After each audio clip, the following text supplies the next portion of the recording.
Parce qu'on a des sauvages à la tête du pays. Et on va dégager ces gens-là, qu'ils fassent tout ce qu'ils veulent. On trouvera les moyens. On est en train de travailler dans ce sens-là. Ne vous en faites pas. Ils ont peur parce qu'ils savent que je suis une menace.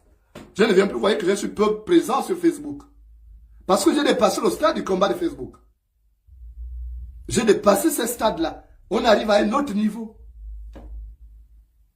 Je dois regagner mon pays. Mais avant de regagner mon pays, on doit dégager tous ceux qui sont là. Si on doit marcher sur des cadavres de ceux qui gaspillent le pays, là, on doit marcher sur des cadavres. Voilà. Donc, je suis venu vous dire ça. Je suis toujours en danger. Je vous alerte pour que demain, vous sachiez que je vous avais dit ça. Je n'ai pas peur. Et ceux qui pensent que ils vont me faire peur en faisant ça, en voulant me kidnapper, en me ramenant de force au Gabon, c'est bien qu'ils le fassent. Donc, le livre de crime rituel va sortir avec des images à l'intérieur. Je vais m'arranger. Je vais m'arranger à ce que, franchement, qu'il y ait des images. C'est trop facile de laisser comme ça, là. C'est notre pays. Si nous-mêmes, les Gabonais, nous ne défendons pas notre pays, il n'y aura personne d'autre pour le faire. Et je m'engage. Je m'engage à porter les coups pour vous, pour les Gabonais faibles. Je me suis engagé dès le départ et j'irai jusqu'au bout. Je ne suis pas achetable. Ils ont acheté, ceux qui ont acheté qu'ils prennent cela. Il paraît que c'était eux, les chefs de la résistance. Ils sont les chefs.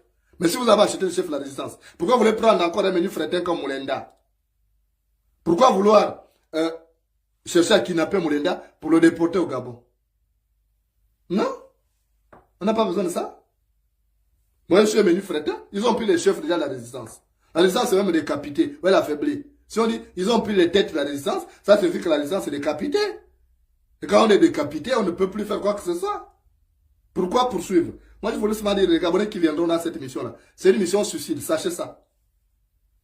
Sachez que tout ce qui est arrivé là, j'ai pris les dispositions. Je suis armé jusqu'au dents. Même dans ma voiture, quand je balade, je suis armé. Et celui qui se mettra sur mon chemin, il y aura le sang qui va couler. On est en France, on est en Belgique, on est en Europe. Donc, je me défendrai comme un homme. À qu'il sache que le chacal n'est pas une proie facile pour le chien. Le chacal n'est pas une proie facile pour le chien. On ne peut pas arriver à ce niveau de combat et puis on va dire, bon, voilà, prenez, amenez-moi au Gabon. Quoi? Même cet avion-là, je crois que je vais dérouter, je deviendrai un terroriste à l'intérieur. Même si on me ligote. Et d'abord, je ne me laisserai jamais ligoter. Jamais. Ça ne me connaît pas. Vous n'imaginez pas la force d'un révolté. Donc, les Gabonais qui viennent à cette mission suicide-là, ceux qu'on a déjà commencé à déployer à Paris, là, j'ai déjà des noms, je commence à les traquer. Les services de renseignement français sont informés. Parce que j'étais allé déjà faire.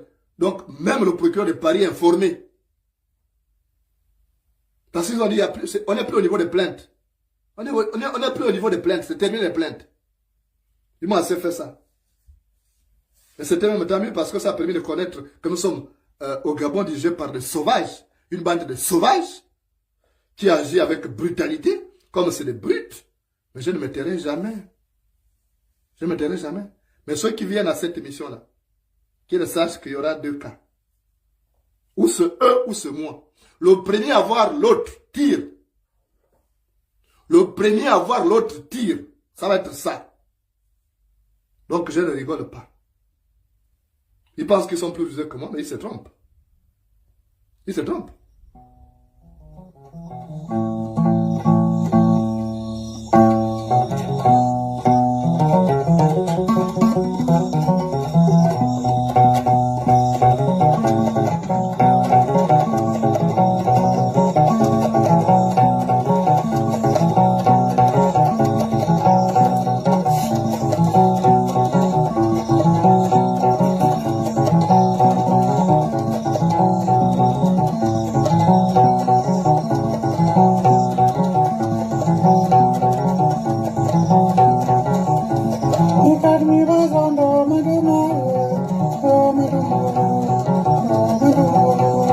Oh,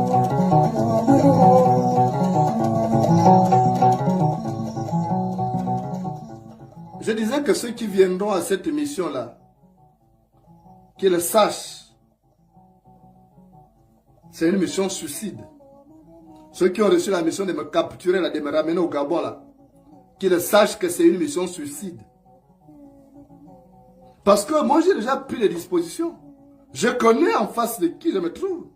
C'est que j'ai affaire à une bande de sauvages, mus par cet instinct bestial, qui les range dans le registre des bêtes qui auraient constitué la population de la forêt gabonaise.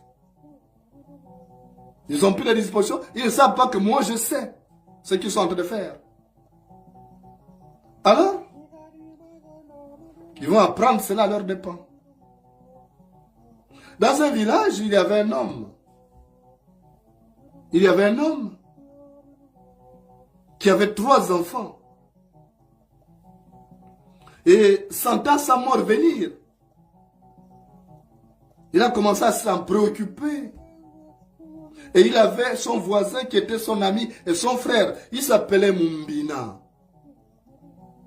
Alors Mumbina avait reçu le consigne de son frère et ami, voisin, de bien garder ses enfants quand il ne serait plus là. Et lorsque son ami, père de 3 enfants, est mort, après les obsèques, Mumbina a invité les 3 enfants à la maison. Il leur a dit, vous savez comment moi j'étais avec votre père? C'était plus qu'un ami, c'était un frère. C'était plus qu'un ami, c'était mon frère. Donc vous êtes mes enfants. Il est mort, il n'a pas laissé grand-chose. Pas d'héritage. Je sais que vos conditions de vie vont être difficiles. Je souhaite que vous fassiez dans la débrouillardise. Je vous donne ces montants-là, cette somme d'argent. À vous de la fructifier. Et il leur a donné un important magot. Et voilà comment les 3 enfants, comme ils ne s'aimaient pas réellement, ils ont commencé à saliver. Et ils se sont réunis. Ils ont dit, ben, Mumbina, le frère de papa, nous a donné cet argent. Ici, il n'y a pas d'occasion, il n'y a pas d'opportunité pour investir. On va aller en ville, on va aller investir là-bas avec cet argent. On va créer des activités génératrices de revenus. On aura assez d'argent, on va fructifier. Et c'est comme ça qu'ils sont partis. Et quand ils sont partis, en chemin, les 2 plus grands ont voulu tromper le petit. Ils ont voulu tromper le petit. Ils se sont entendus comme ils venaient derrière, le petit allait devant. Ils se sont arrêtés, ils ont dit, mais attends. Mais notre petit frère là, il nous empêche de faire un bon partage. Est-ce qu'il mérite la même somme que nous? Il faut qu'on le roule dans la farine. Et le deuxième dit, c'est même pas question de rouler, on doit le tuer. Il faut qu'on le tue comme ça, on ne sera que toi et moi. On va le tuer, on abandonne le corps dans la brousse, et toi et moi on aura donc un bon partage à faire. Alors, les 2 grands ont donc validé la mort du petit. Et quand ils sont arrivés, ils ont réfléchi à une stratégie. Ils ont dit, on va l'envoyer acheter à manger. Derrière, au village, là, comme il est dépassé, comme on a vu un boutiquier là, on envoie acheter à manger. Et quand il viendra, quand il va s'asseoir, on va lui donner un coup de bâton à la tête et puis c'est terminé pour lui. On prend le corps, on jette dans l'herbe et puis on se partage le magot. D'accord? Son frère dit oui, d'accord, c'est un bon plan. Et il pensait qu'ils avaient déjà réussi. Mais le petit savait que ces grands-là ne l'aimaient pas. Quand il est parti acheter la nourriture là-bas, vous savez ce qu'il a fait? Il a aussi demandé au boutiquier le raticide Donc le médicament qui tue les rats là. Il a dit les grands là ne m'aiment pas. Moi c'est Magoro doit rester pour moi seul. Donc il a mis du raticide dans la nourriture là. Et lui-même il a mangé pour lui en route. Avant d'arriver là, il a mangé rapidement. Il allait leur dire que je n'ai pas faim. Et quand il arrive, il dit, bon, voilà grand, voilà votre nourriture que j'ai amenée. Et quand il s'assoit, dès qu'il tourne le dos comme ça pour se soulager, voilà un qui prend le bâton. Il donne un sérieux coup à la nuque. Le petit est tombé, il est mort. Et ils se sont mis à rire. Ils ont tiré le corps dans l'herbe. Ils se sont dit, ah, on l'a eu, il est mort. À nous l'argent. Mais ils ne savaient pas que le petit était rusé. Ils savaient ce qu'eux, ils avaient planifié. Et c'est comme ça qu'il a pris donc...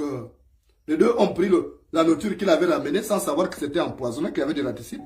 Ils ont commencé à manger goulûment. Mais quelques temps après, le premier a commencé à se plaindre de douleurs abdominales. Il est tombé, il est mort. Le deuxième, il est mort. On a retrouvé donc dans un espace relativement réduit deux corps allongés. Ils ont suivi le frère qu'ils ont tué. Parce que ça, le mauvais cœur, ça ne paye pas. Donc, dans cette affaire-là, s'ils pensent qu'ils vont s'en sortir vivants, là, ça ne marchera pas comme ça. Là. S'ils pensent qu'ils peuvent venir là, me kidnapper, m'amener au Gabon de force, pour aller faire de moi, comme ils sont tous des recto verso, ils se renversent sur le canapé, après ils se mettent ça là. S'ils pensent que moi je vais faire ça là, c'est pas encore sûr, hein. C'est pas encore gagné.